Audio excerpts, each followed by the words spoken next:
Good morning. আজকে মঙ্গলবার। ঘুম থেকে উঠে পড়েছি। উঠে শুয়ে শুয়ে এই যে আমার ছোট মেয়ের সঙ্গে একটু খেলা হচ্ছে, একটু আদর হচ্ছে। এটা আমাদের নিত্যদিনের অ্যাক্টিভিটি, আমার আর আমার মেয়ের। তারপরে আমি উঠি এবং ও খাট থেকে নেমে যায়। প্রত্যেক দিন আর তোমাদের সঙ্গে শেয়ার করা হয় না, আজকে ভাবলাম যে চলো একটু শেয়ার করেই দিই। এই যে ও এই সবগুলো খাওয়ার জন্যেই সকালের দিকে একবার ওঠে খাটের ওপর, জানো, একটু আদর করব, একটু চটকাবো, এইসব এইসব রোজ চলে। এইবারে উঠবো আমি। তো এই যে উঠে আমি ফ্রেশ হয়ে নিয়েছি, নিয়ে বিছানাটা ঝাঁট দিয়ে নিয়ে একটা বেড কভার পেতে দেবো। আর আজকে আমার মিস্ত্রিরা কাজ করতে আসবে, তাই জন্যেও একটু তাড়াহুড়ো করছি। তো চলো এবার বেড কভারটা পেতে দিই, দিয়ে আর বাইরে চলে যাব। আর একটু শুয়ে থাকলে হতো, বাট দেখলাম না, একটু তাড়াতাড়ি সব কিছু করলে তাহলে ওরা আবার এসে পড়বে। সব থেকে ইম্পর্টেন্ট হচ্ছে আমার চানটাকে সেরে নেওয়া। তো রান্নাঘরের পাটটা চুকিয়ে দিলে তবে আমি চানটা তাড়াতাড়ি করে নিতে পারবো। তো এই বেডশিটটা পেতে দিলাম, বাস আমার বিছানা হয়ে গেল। একটু বাইরে এসেছি বারান্দায় দেখবার জন্যে কি অবস্থা। বেশ গরম আজকে, জানো তো, একদম পচতে যাওয়ার মতো গরম।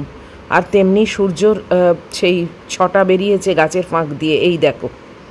দেখতে কিন্তু হেভি লাগছে, কিন্তু এই হেভি লাগাটা কিন্তু ভয়াবহ। এই যে বেরিয়ে এসেছি, ওয়াশিং মেশিন চালু করে দিলাম। চলো জানলা টানলা খুলি, তারপরে রান্নাঘরে যাব, চা করব, যেরকম রোজকার কাজ আর কি। আর এই আমার মেয়ে এসে সোফায় বসে আছে। এসে গেছি রান্নাঘরে, চাটা চাপিয়ে দিই। ঘড়ির কাঁটা হু হু করে ঘুরছে, জানো তো, তাই সব দিকেই একটু তাড়াতাড়ি আজ করতে হবে। আমার পায়রা সন্তানদের একটু খেতে দিয়ে দিলাম, এখন থেকেই লড়াই আরম্ভ করে দিয়েছে, দেখেছো। আর আমার মেয়ে কিরমভাবে শুয়ে আছে, ওকে টপকে আমায় বেরোতে হলো এই চাটা রাখবো বলে, তবু উঠবে না। দেখতে দেখতে দেখো 7:10 পার হয়ে গেছে, আমি বসে গেছি চা খেতে। ম্যাগিও রেডি হয়ে বসে আছে। আর এই যে আমার কটা মেরি বিস্কুট পড়ে আছে, ক্রিম কেক আর শেষ, আবার একটা বেকারি বিস্কুট ঢালতে হবে।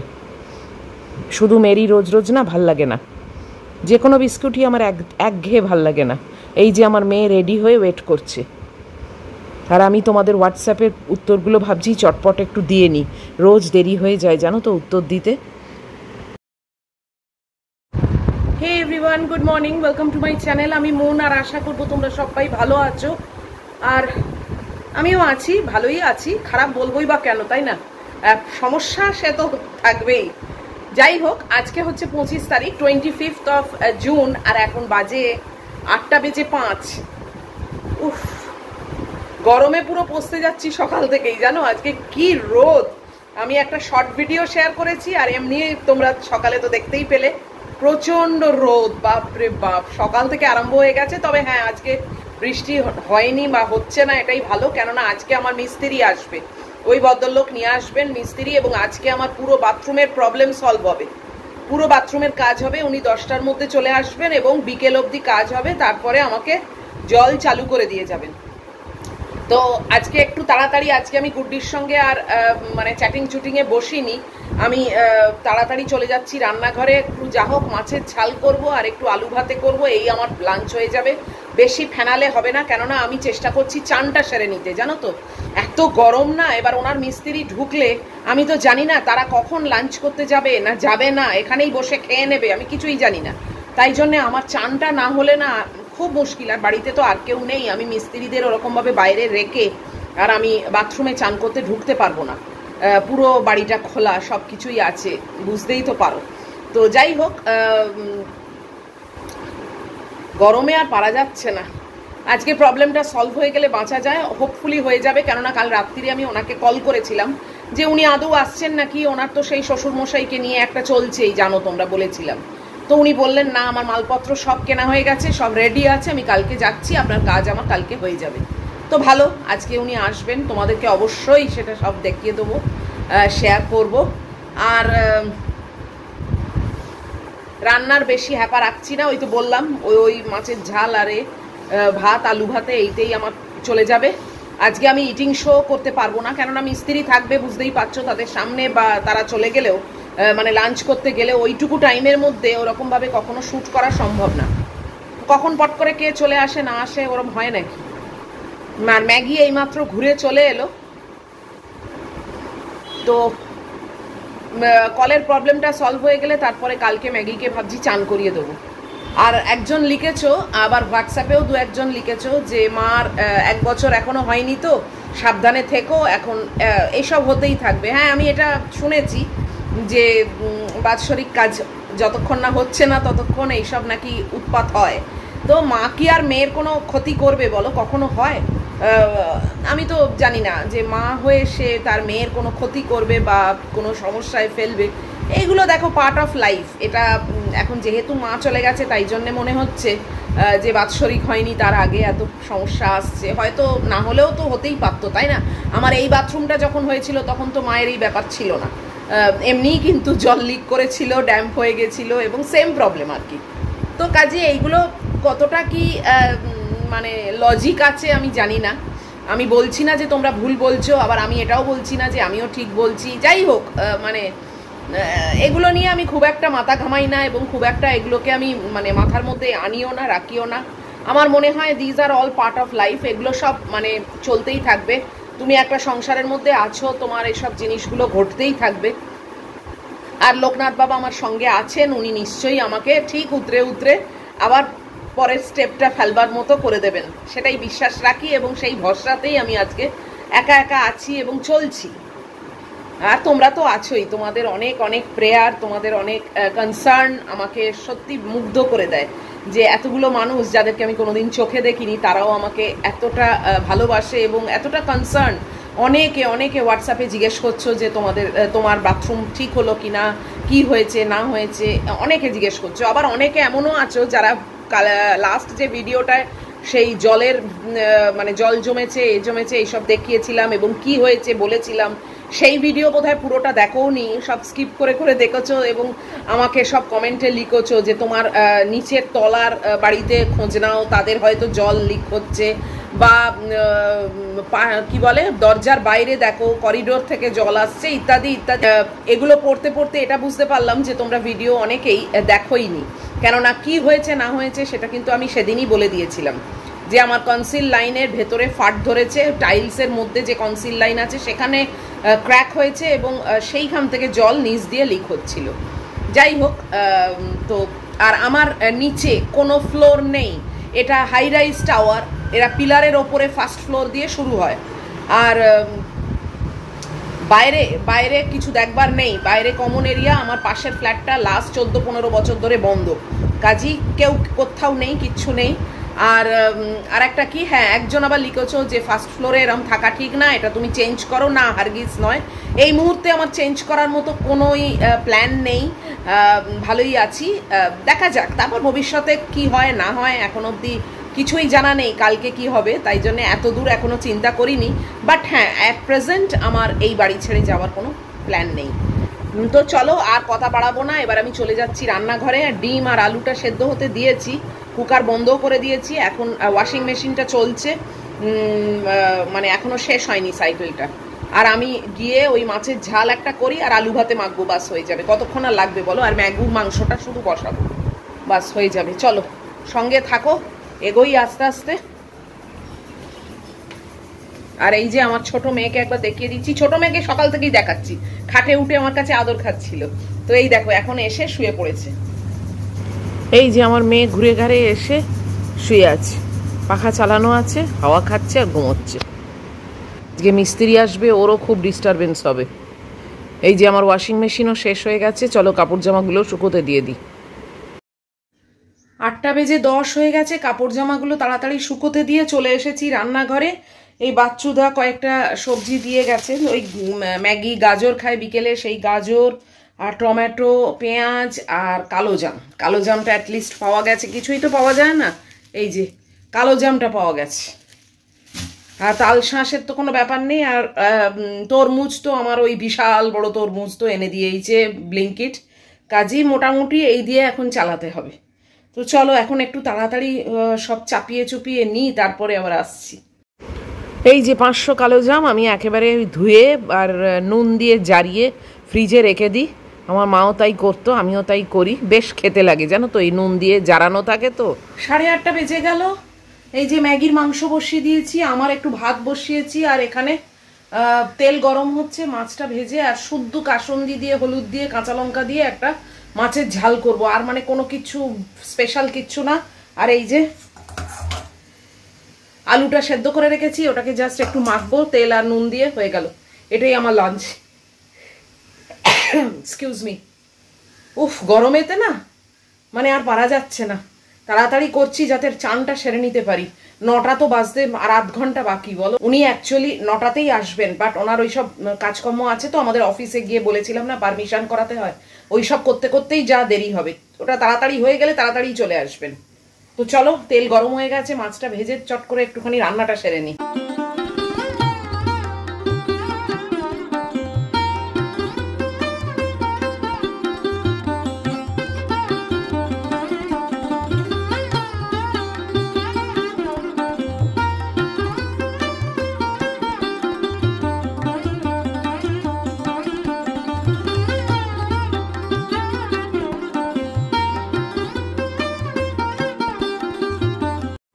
নটা বাজতে এখন 10, চলে এসেছি ব্রেকফাস্ট টেবিলে। ব্রেকফাস্ট নিয়ে আমার মেয়ে বসে আছে ওখানে। তাড়াতাড়ি আজকে মানে ব্রেকফাস্টটা খেয়ে আর চলে যাব চান করতে। ভদ্রলোক এসে গেলে মিস্ত্রি পাতি নিয়ে না আমার ভীষণ গরম হবে, এই গরমের মধ্যে চান না করে থাকা যায় না। তো চলো, শুধু তরমুজ আর ডিম আছে, আর আজকে ব্রেকফাস্ট টেবিলে বসে কথা বলছি না, আমি খেয়ে আর চানটা সেরে এসে তারপর আসবো তোমাদের কাছে। এই যে ব্রেকফাস্টটা শুধু দেখিয়ে দিলাম, তরমুজ আর ডিম। 9:20 বাজে, আমার চান টান সব হয়ে গেছে। খুব তাড়াতাড়ি আজকে সব সেরে নিয়েছি জানো। এসে পড়লে না এই গরমে আমি আর চান করতে পারবো না, আর আমার পক্ষে এত গরমে আর চান না করে থাকা সম্ভব না। কখন যাবে সেই বিকেলবেলা কাজ সেরে তারপর আমি যাব চান করতে, পুরো চুল ভিজে থাকবে। খুব সেরে নিয়েছি চটাপট একদম। ব্রেকফাস্টটা কোনো মতে খেয়ে, তাও এত বড় তরমুজ না 2 পিস পারিনি, রেখে দিয়েছি জানো, যে মানে এখন জোর করে খাওয়ার কোনো মানে হয় না।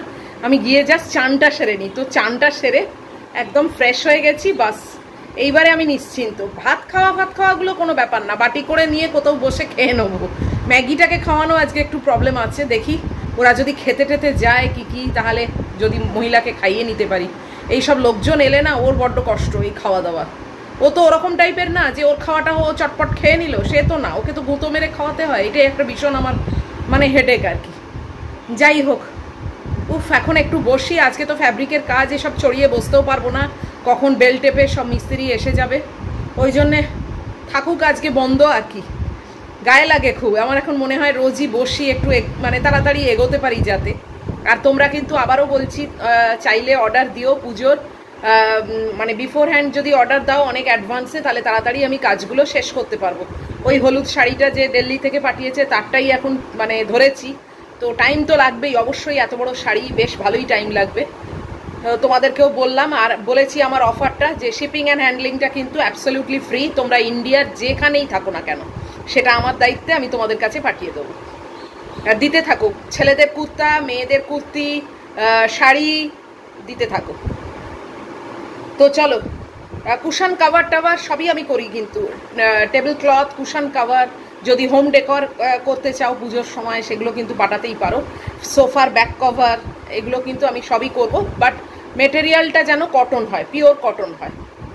তো চলো এখন একটু বসি, অনেক তাড়াতাড়ি সব কিছু করেছি তো, মিস্ত্রি আসুক তারপর অবশ্যই তোমাদের সঙ্গে শেয়ার করব।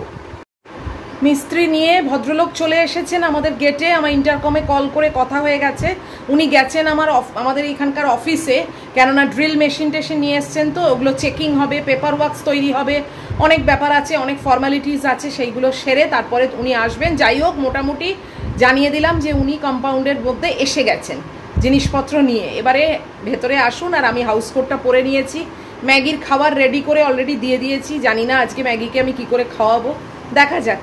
লোকনাথ বাবা ঠিকই নিশ্চয়ই সেইটাও উতরে দেবেন। তো এই আর কি, চানটা করে নিয়ে খুব ভালো হয়েছে, খুব টাইম মতো চানটা সেরে নিয়েছি। এবার উনি এসে যত তাড়াতাড়ি কাজটা সেরে দিয়ে যাবেন তত তাড়াতাড়ি আমি ওই বাথরুমটা ইউজ করতে পারবো, জলটা পাবো, এই আর কি। সঙ্গে থাকো, মানে টুকরো টুকরো মুহূর্ত নিশ্চয়ই তোমাদের সঙ্গে শেয়ার করব। এই যে মালপত্র নিয়ে এসে গেছেন, কত বড় পাইপ এসছে দেখো। আর ম্যাগি ভয়ে ওখানে দাঁড়িয়ে আছে, থলে টলে নিয়ে উনি চলে এসেছেন। এই যে এখন সব খোলাখুলি চলছে। একজন প্লাম্বারকে উনি নিয়ে এসেছেন, সেই কাজ করছে। এই যে ওই মেশিন দিয়ে টালিটা একটু কাটা হচ্ছে, মানে যে টাইলটা আছে না ওটাকে একটু কাটা হচ্ছে, সেখান দিয়েই আর কি পাইপটা ঢুকিয়ে ওপেন পাইপ করা হচ্ছে, ওপেন সিস্টেম যেটা। আর এই জিনিসপত্র সব ছড়ানো রয়েছে আর প্রচুর আওয়াজ হচ্ছে, আমি ওই জন্যে ভয়েস দিচ্ছি আর সাউন্ডটাকে মিউট করে রেখেছি, মানে আমারই কান ঝালাপালা হয়ে যাচ্ছে, এত আওয়াজ হচ্ছে। আর এই যে মহিলা আমাকে সেঁটে বিছনায় বসে বসে সব দেখছে, ভিউ নিচ্ছে।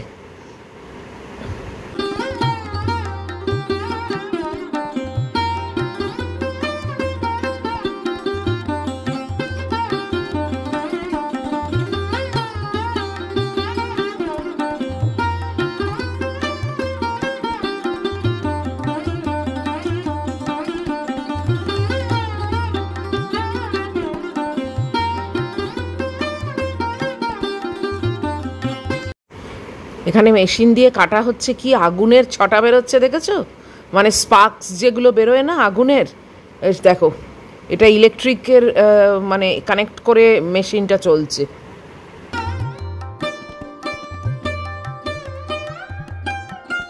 জোর কদমে কাজ চলছে, ম্যাগিকে জোর করে মাছটা মুখে দিয়ে দিয়ে খাইয়ে দিয়েছি, মাংস একদম খাওয়াতে পারিনি, ও এখন সেই ওর টার্গেট হচ্ছে ওইখানে। আর ভদ্রলোক গেছেন একটু রেঞ্জ আনতে, মানে আর একটা বড় রেঞ্জ আনতে, তো তাই জন্যে কাজটা এখন একটু স্থগিত আছে। তো মাছটা খাইয়ে দিয়েছি, অ্যাটলিস্ট একদম খালি পেট নেই। মাংসটা এখন কখনো খায় বলো, ওকে তো জানো। এই যে পাইপ টাইপ কাটা হচ্ছে মাপ করে করে, সেই মতো ফিট হবে। কি বিশাল পাইপ দেখেছো, বিরাট বড় পাইপ।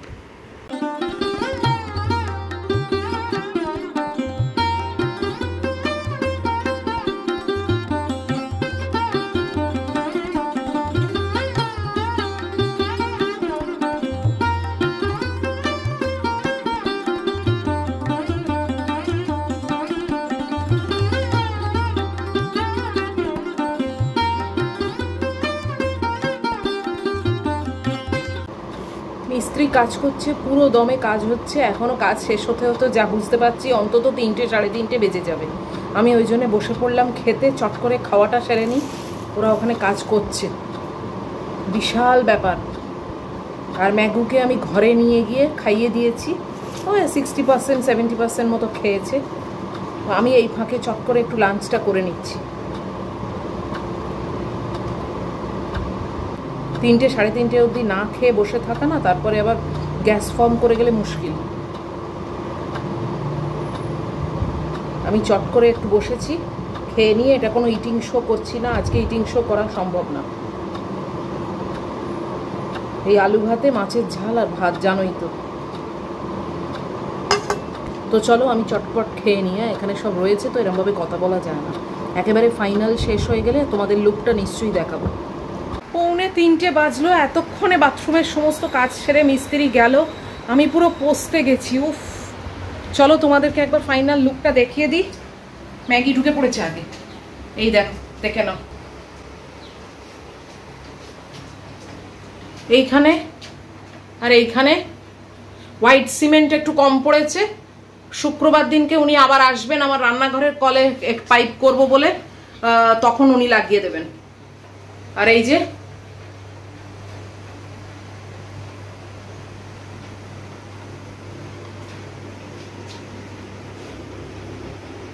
ইন্সপেকশন করতে ঢুকে পড়েছে আমার মেয়ে।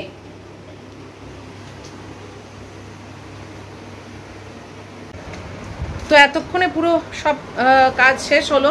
আর রান্নাঘরের কাজ, মানে যে কল আছে আমার, সেম প্রবলেম হচ্ছে। রান্নাঘরের কল দিয়ে কোনো জল পড়ছে না, একদম সুতোর মতো জল পড়ছে, এরকমভাবে কাজ করা যায় না। আর যে কোনো সময় আবার এরকম ভেতর থেকে ফাটবে, ফেটে আবার জলে জল হয়ে যাবে রান্নাঘর। ওই জন্য বলে দিয়েছি, উনি ওটাও করে দেবেন। ফ্রাইডেতে উনি আসবেন। আমার অল্প মালপত্র লাগবে, কেননা একটা পাইপ বেঁচে গেছে, সেই পাইপটা কেটেই ওখানে কাজ হবে। পাইপের টাকাটা দিতে হবে না, তো শুধু লেবার চার্জ আর ওই অল্প একটু ওই আটা মাটা স্ক্রু ফু এলবো ফেলবো, এই আর কি। তো যাই হোক, এবারে আমি কাপড় জামা তুলবো, তুলে বিছনা করব। বাথরুমের জিনিসপত্র এই যে সব এখানে রয়েছে, সেগুলোকে ওখানে সব গুছিয়ে রাখবো। রেখে আমি এবার একটু এসি চালিয়ে রেস্ট নেবো। আর পাচ্ছি না, অনেকক্ষণ ধরে লড়াই করছি যাই হোক চলো, তো এই ভিডিওটাকে আমি এবার শেষ করে দিচ্ছি। যদি আজকের ভিডিও তোমাদের ভালো লাগে তাহলে প্লিজ একটা লাইক, শেয়ার, কমেন্ট আর সাবস্ক্রাইব করো। অ্যাট লাস্ট এই বড় একটা প্রবলেমের হাত থেকে আজকে মুক্তি পেলাম। উফ, আর রান্নাঘরে প্রবলেমটা আসার আগেই আমি ওটাকে রিপেয়ার করিয়ে নেবো, এরকম ওপেন পাইপ করিয়ে নেবো, কারণ আমি আর এইসব ঝামেলার মধ্যে যেতে চাই না। ওটাও এইরকম অবস্থা হবে জানা কথাই। তো দেখা হচ্ছে তোমাদের সঙ্গে আবার পরের ব্লগে। টিল দেন তোমরা খুব ভালো থেকো, সাবধানে থেকো, লাভ ইউ অল।